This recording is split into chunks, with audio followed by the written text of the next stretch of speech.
under the radar trade that you really liked or didn't like, or a team that was inactive that puzzled you, but in their inactivity, is there anything we haven't hit that you really want to hit?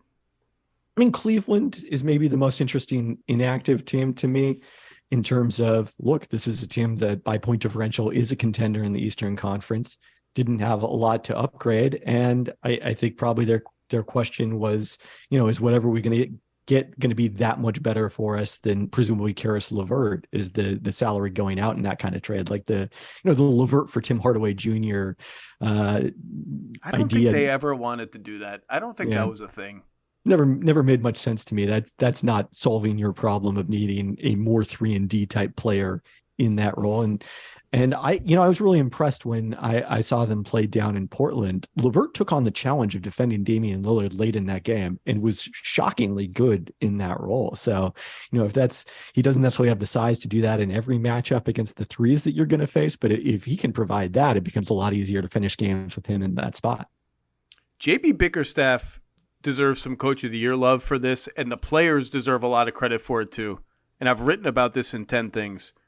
Their perimeter players have been defending their asses off all year, and none of them, except Okoro and to a lesser degree Rubio, who hasn't played much, had a reputation as guys who really were plus defenders. In fact, Donovan Mitchell was coming off a postseason run in which his defense was sort of a national stage humiliation for him. They're denying the ball. They're getting around screens. They're switching seamlessly. They're flying diagonally across the floor in rotation.